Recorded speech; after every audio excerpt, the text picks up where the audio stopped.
Well, hello.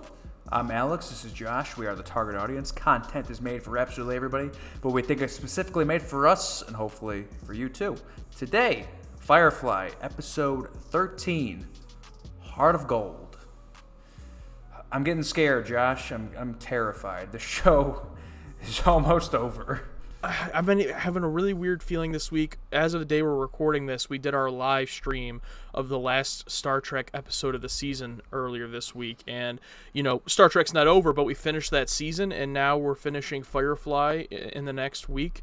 And it's just so weird. I think because the last few months, we've just been watching Season 2 of Star Trek and Firefly, and, like, that's the two things that have been on the channel for quite a long time. So ending both of those has just been like an odd feeling, to be honest. And we're not there yet with Firefly. 2 episodes left to go, but I'm already getting a sense of a little bit of a nostalgia for the series, even though we're still in the midst of it. Yeah, I finished a good amount of TV shows, and there's always that feeling after you finish it. It's like, well, what's my personality now? What do I do now? You know what I mean? It's like, do I just start a new one and go through this process again where I fall in love with it and then it's over and then like I'm depressed? It's like it feels like dating. It's like, oh, you meet someone new. I mean, you like them and then they're gone. It's like, well, that's it. I mean, you're married, so you don't know. But for me, it just feels like the dating game. It's like, oh, I love this show, and then then it's over. It's like, oh, yeah, I missed that show. Yeah, and that's why so many people rewatch shows they love, and I think Firefly will definitely be one of those shows for me.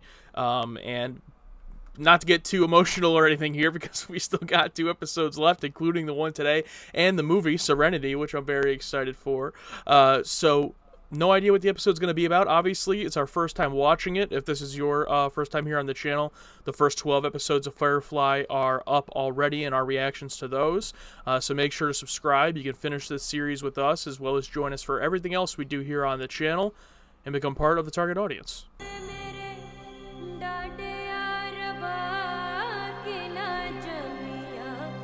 That felt like a video game opening where you like drop into a map or something.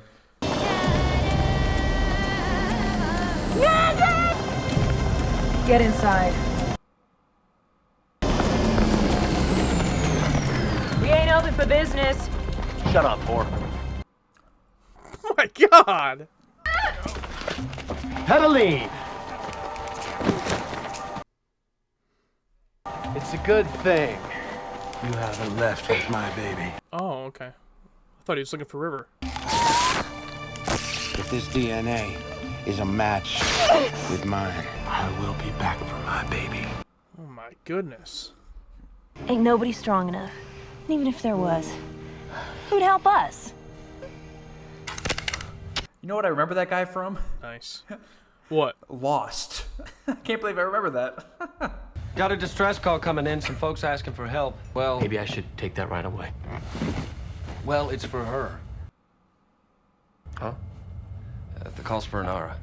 I need to get laid. Help. Wouldn't happen to be taking place in someone's pants, would it? Come on, dude. I can say it, not you. Yeah, you're not in the show. I'm not in the show. Take my love, take my land, take me where I cannot stand. It was such an odd, disconnected opening with like all those characters we've never met before. Obviously, they're gonna meet up with our characters, but it was just very different. I'm imposing, but I got no one else to ask.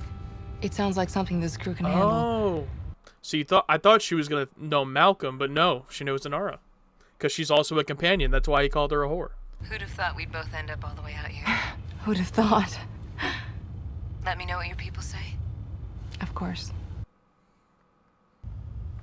I suppose you heard most of that. Only because I was eavesdropping. A whole house full of companions. How they fixed for payment? They're not companions. They're whores. Oh. Thought you didn't much care for that word. Oh. They're not registered with the guild. They're... Independent? Yes. That's fascinating. Like, why wouldn't they get registered? Are they not good enough or something? Like, that's very odd. Don't much see the benefit in getting involved in strangers' troubles without an upfront price negotiated. They're whores. I'm in. Andy, this is Malcolm Reynolds. I appreciate your coming. Well, any friend of Inara's is a strictly business-like relationship of mine. I'll introduce you to the rest later. They're good folk. Can I start getting sexed already? Well, that one's kind of horrific. Look, they got boy whores. I was about to say, are those male whores? I wonder if they service girl folk at all. Let's not ask.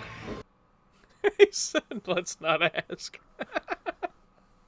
Well, it's not like anyone else is lining up to, examine me. Because Simon has no game. He's got no riz, No riz. as they're saying today. This is Pedaline. Yes, sir. She's feeling a mite weak right now. Well, let's get you lying down. Shepard? No, thank you. Man of God. Last Shepard to come by was springtime, and he only read the one. He's making a sandwich to stay strong. My man. Wash, tell me I'm pretty. Were I unwed, I would take you in a manly fashion. 'Cause I'm pretty? 'Cause you're pretty. Good guy, Wash. I'm glad Zoe didn't hear that. She doesn't seem like the jealous type. She seems pretty confident. Yeah, that's a good point. In fact, Zoe probably like, I would too. Yeah. Well, he'll be at the theater tonight. That's a certainty. Inara, think you can stoop to being on my arm? Will you wash it first? Name's Malcolm. Malcolm Reynolds. Ever had occasion to handle one of these, Mr. Reynolds? My goodness. Didn't think weapons such as this were generally legal. For a private owner, I mean. My husband makes a distinction between legality and morality, Mr. Reynolds. What if it was Saffron again? Yep, that's how she Have you shows met up in my this wife? episode. Yeah. Mal should show off the Lassiter, because apparently they never sold that. What's the plan? The plan is we get back to Serenity and we get off this rock just as fast as we can. Uh-oh. We run. Math just don't add up. Our weapon stores aren't exactly overpowering. Oh, he's going to take all of them with him? I understand, Captain Reynolds. You have your people to think of, same as me. And this ain't your fight. I said, we run. We, my people, your people, and whatever bits of precious you got in this house you can't bear to part with. Captain Reynolds, it took me years to cut this piece of territory out of other men's hands.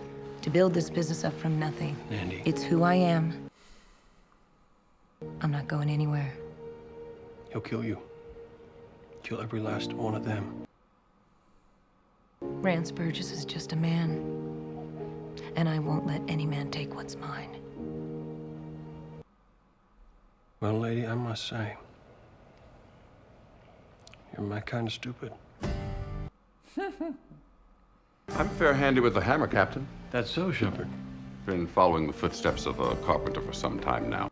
The carpenter is Jesus. I want to scrounge Starting. up. Yeah, that it is, but time is on the enemy's side. Don't you tan? Oh, it's starting. Okay. Oh, she knew she was giving birth. Oh, yeah, River, yeah. Classic River. They had to wait until all the plot got out, and then she can say it. Yeah. I wanted to say real quick, though, I understand where the woman is coming from about not wanting to leave, but it's like, you got to put your pride aside, you know what I mean? It's like, it's not just you here at stake, it's all these other people that you're going to kill because of your pride. You know what I mean? How many are going to die in this fight? The girls and I have been talking, Shepard. Pride is the original sin. We've been discussing what we'd like said over us if we should happen to fall. No. No one here's gonna die. There's people gonna die. And these are my favorites. You're to keep them coming till there ain't no more to be had. I shoot, I run out, you hand me the next biggest one, and so on. Truth is, I expected a whole lot more of you to be taking payment in our trade. Well, we're an odd conglomeration. Married fella, the doctor, well, he'd have to relax for 30 seconds to get his play. This is my favorite. What's its history? Violence and crime, sad to say. I was at practice. You never stop practicing, you know, not a true companion. This is going to be a 2-second fight by the time all this dialogue's done. Oh, yeah, true. And that's when it occurred to me that a companion's life might just be a little too constricting. It's like, thank you. I was looking for an explanation. There you go. Whole backstory. Which means she's going to die. You are a remarkable woman. Oh, You know what no. am I saying? Inara's gonna walk in right around here. If I'm overstepping my bounds, you let me know. Malcolm, I've been waiting for you to kiss me since I showed you my guns. Oh! Did she just say that? Wait, what did she say? She said. No, she didn't. Since I showed you my. That's what she said. I've been waiting for you to kiss me. I thought she said I showed you her guns when she showed him the box of guns. That makes more sense, but I could have swore she said. Maybe because of the context of the scene, but it's like I'm pretty sure she said. No stopping it now. He folded. Just a few. And only 2 real fighters besides himself. But they got the girls stirring for a battle. She a spy? Seems the Heart of Gold's got itself a few mercenaries. Guess we best call the whole thing off. My God, just like typical torches, like an angry mob. Now, Shari here. She understands a whore's place, don't she? Get on your knees.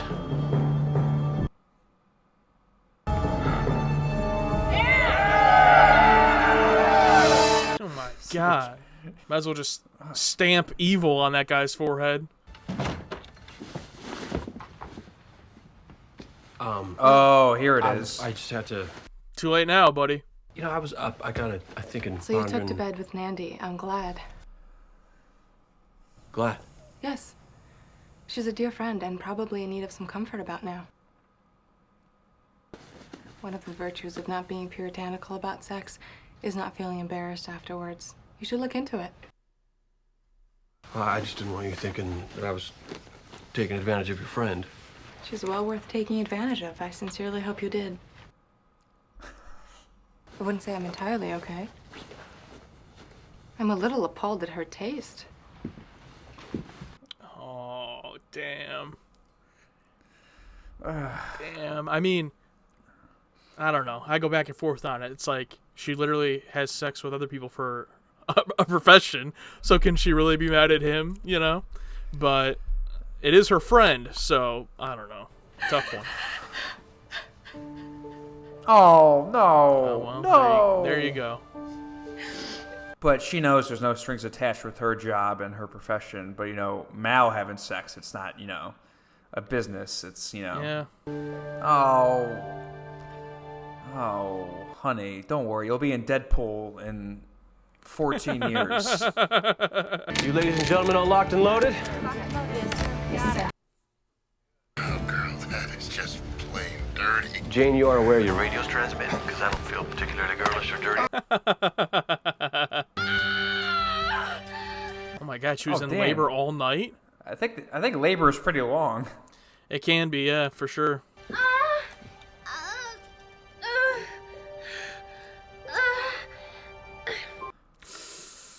I thought it was just him that...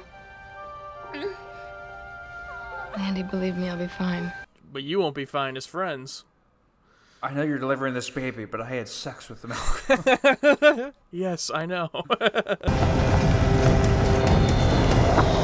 Oh, okay, that was pretty cool. Guy in the back of the car. And another good example of like the mix of the future with the Western style. You didn't give me the whole truth, Mal. About what? About her feelings for you. I really don't know. Wow, looks like we got some imminent violence. Why would that be his responsibility? You should have talked to her. You're her friend. Even though, to be fair, she probably would have dismissed her and been like, oh yeah, you're fine, like, and lied to her. I feel like a lot of this can be solved with a simple conversation, but like no one like just wants to say what they want. Because it's all pride. Everyone's pride. It gets in the way.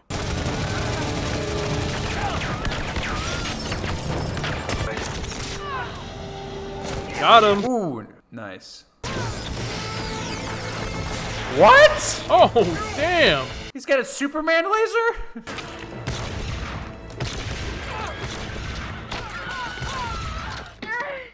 That's it. And the baby's still coming. Oh my God.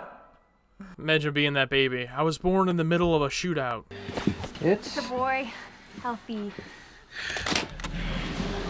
Good morning, Petalene. Right on cue. I was waiting out front for the baby to be delivered so I can make my entrance. Yeah, outside the door, listening in. Reyes.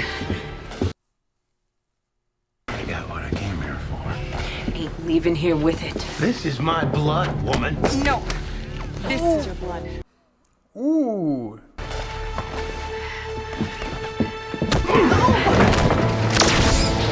Oh, shit! I was right! Shit! I did not see that coming, I'll be honest. Oh, this is an awkward death scene. Died instantly. Oh, what a conflict of emotions there. Well, I think they're also both want this guy dead now, too.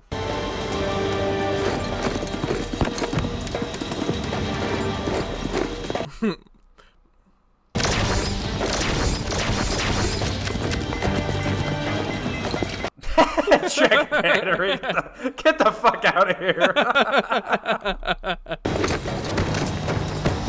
Oh! You think this futuristic spacecraft would be faster than a horse? I was gonna say, nope. slow car or fast horse? Which one? You're gonna pay for what you took. She was just a whore. Oh, dude. He always shows so much restraint. I don't know how he does it. You bring my baby out right now. You hear me? I want to see my son. It is his kid, but... Jonah, say hi to your dad. Oh! Say goodbye to your daddy, Jonah. Go on. Go on home.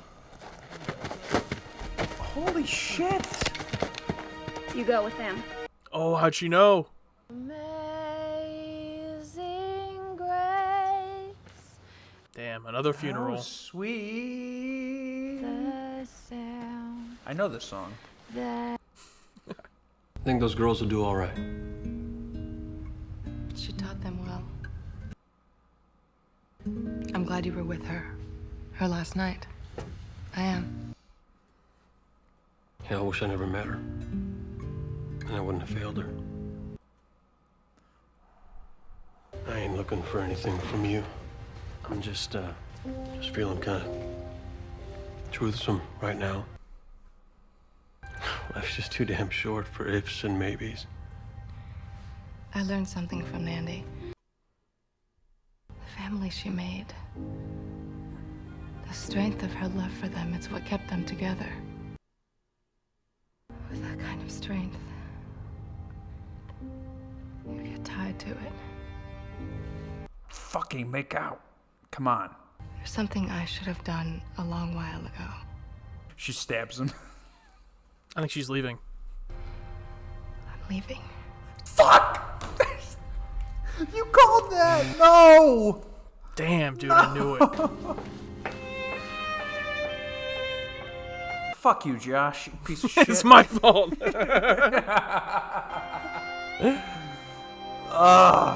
that the end? Oh! Damn it. Kind of like a cliffhanger almost. Basically like a cliffhanger with one damn episode left. Hey, target audience. If you want to watch this episode in full along with us, check out our Patreon, where you get access to every reaction we record in full and uncut to be able to sync up to the episode. You'll also get early access to our YouTube videos and be one of the first to be able to watch them before they're published on YouTube. There's also a plethora of exclusive content on Patreon, take part in polls to decide what we watch next, extra segments of whatever this is, and much more. So check out our Patreon, the link is in the description. Well, first I gotta say, another excellent 5-star episode. I mean, we had some complaints with the last episode, The Message, albeit mostly nitpicky. Still really enjoyed it, but this one again, back up to, I can't even think of any complaint I have about it. I mean, I guess maybe the one thing would be the villain they introduced, like I said, you know, just like stamp evil on his forehead, just so over the top, like nothing redeeming about him at all. But that's fine, like he wasn't important to the story. From that perspective, it's okay to just be some evil dude. That's fine. It served the story well, and it really made his death at the end there a very good payoff, very satisfying.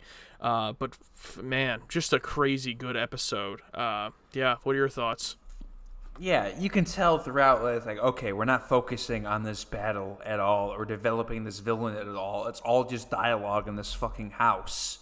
With it was it was the Inara and Mal show. You know, just developing this relationship, and like I was right in one part, you were right in another part. It's like, well, they're gonna kill this lady, and like, I just want these two to be together so bad. It's like it just reminds me of like the whole Jim and Pam thing, where it's like you just want them to be together so bad, and like you're kind of like upset that they aren't together in real life, despite them just playing these characters. It's like, fuck, and like I was literally so heartbroken at the end. It's like, and when you called it, it's like I'm leaving. It's like, god damn it. It's like I should have known. It's like the way they were setting it up with like the long pauses and just like not saying it. It's like, Yeah, that's what kind of tipped me off, is the way she was talking about her friend with it being a family, and I knew like, okay, yeah, she doesn't want to be here anymore because she's too connected. And you know, I don't want to keep harping on this, but it sucks. It's like, you write this, if this show hadn't been canceled, making this episode makes total sense. You know what I mean? At the time. But now, 20 years later, watching it for the first time, knowing only one more episode is left, and a movie, to be fair, but only one more episode of the show is left, it's like, this episode set up way so much that's not going to get paid off next episode. I mean, next episode will most likely feel like how Star Trek felt, like just a random episode, you know. So it's really going to suck, dude. Like, I was already getting the feeling watching this episode of like, don't end, like, you know, like, this episode don't end. Like, I'm enjoying it. I don't want it to be over, have only one episode left. Whoever that actress was that played her friend, I forget the friend's name, but excellent job. All the stuff with her and Mal, the bonding and everything, great character stuff. I had questions about her character, like why aren't they registered? Why is it happening like this? She explained it all in, I think, a believable way. Good writing for her character. And then even like the sex scene, you know, I usually don't think sex scenes are really like, a lot of times they're just gratuitous, but I feel like it was needed here, and it was earned, and and it was also well done. So, yeah, wow, just another great episode. Yeah, and I'm glad they went that route, because it could have been like they're just like this close to each other, then Inara walks in. But I think it makes it even stronger that they already did it, and Mal is getting dressed when Inara walks in. It's like, oh, that's even worse. I'm glad they went with that choice. But it's like, this was also like, I think the first episode where we see Inara like react to something. You know, it's like there's tension there. You can tell there's something there. But to actually see her break down and cry over Mal, it's like, oh shit, it elevated that gravity of the situation so much, where like you can kind of feel it through all the episodes. It's obviously implied, but I think from her angle, it's never been, you know, so obviously expressed that she feels something for him, which is nice. But besides that, second favorite part of the episode is Jane. It's like, I don't think we should do this. They're all whores. I'm in. Yes, this was another just great episode for him to be the comic relief, and he hits it so well. When the show started, just based off like the pilot or the first couple episodes, he had some funny moments, but I never would have guessed him to be the main comic relief of the show, and it's actually worked out tremendously well. Adam Baldwin is great in that role, and has done a great job. And they've given him some serious episodes too, like Janestown, you know, where he's done well, but just being kind of comic relief, this was great for his character. I also wanted to bring up a little bit of comparison to the last episode, The Message, and how this character, it's really bothering me that I can't remember her name, so I'm just going to look up the cast real quick for this episode, but how this character they introduced compared to Tracy last episode. Now, obviously, they're two very different characters that serve different purposes in the episode, but with Tracy, you know, when he had his death scene, neither of us felt very connected to him, or we didn't feel very much like emotion to it, and they really played that one up, right? Like, he was shot, he was bleeding out, he was saying all of his lines and had his message and everything, but we just didn't really care that much. Her name was Nandy, like Mandy but with an N, I think. Nandy, okay. But with Nandy, you know, they don't really play it up. It doesn't take I mean, there's just really one moment of Inara and Mal looking over her, but she gets shot and is immediately dead, so we don't get some like drawn out death scene. but because they built her up so good throughout the episode, I already cared about her. So like I already, when she got shot, I was like, oh my, I was taken back. And even though she didn't have this like huge over the top death scene, she was just dead, I felt more emotionally connected to that, or even her funeral versus Tracy's funeral at the end. Like I was more emotionally driven during that funeral scene than in Tracy's. Not to just completely rag on that episode, but I just mean in comparison to why we had that criticism last time. I think it's funny that the following episode is a good example of how to do it well. Yeah, well, Nandy, one, didn't, turn to the other side True, in the last 5 minutes before they died. And yeah, Nandy was likable. She's, doing something for a good cause, give these people a living, blah, blah, blah. And it's like, she has this good stuff with Mal. And it's like, you don't even hate her for it. You know what I mean? It's like, in so many other situations, you'd be like, no, she belongs with Inara. But it's like, I didn't even, hate her for, yeah, maybe because of how good she was. Like, I didn't feel any, she convinced ill will you. against Yeah. her. Yeah, exactly. I didn't feel any ill will for, hooking up with Mal. It was weird. It's like, very well-written, designed performance. And the fact, too, that I really like about that little moment, in my headcanon at least, I'm interpreting it as she knew what Malcolm was about to say. Like, she knew that he was about to admit feelings for her, and that's why she cut him off and told him that. Which is so good because, typical TV show, you know the classic trope of, I have something to tell you, to admit their feelings, and then they tell them back, he's like, let me tell you first, and they tell him, some bad news, and then they're like, oh, what was it you wanted to tell me again? And they're like, never mind. Or they make something up, That's one of the worst tropes. I think this did it so well where I think Inara actually knew what he was going to say, and that's why she cut him off. Which just proves, even though they're both not truthful with each other, they both know what's going on, or at least I believe Inara does. Yes, it's so much better that they both know, but both aren't saying it. It's it's so much better than one knowing and one the one ditzy. It's much more interesting that they're both in on it, but they just can't fucking. Yeah, that's great. All right, that's gonna be our thoughts. Another great episode, and only one left. I feel like these have been such weird reactions the past couple because it's on one hand we're loving the show so much, the reactions are so fun, it's great watching it, and then we're just being such downers the whole time, complaining about how it's about to be over, But I hope you guys are enjoying it. Let us know how you feel about this episode, and if it's your first time here, make sure you subscribe, become part of the target audience. Absolutely. And really quick, watching the show is watching a celebrity that is dead or is gonna die shortly after filming something. It's anytime I watch Tommy Boy or anything with Chris Farley, it's oh yeah, he dies, in 95 or something. It's shit. But anyway, that's it. I'm Alex. This is Josh. We are the target audience. Content's made for absolutely everybody, but we think it's specifically made for us and hopefully for you as well. Thank you. We'll see you next time.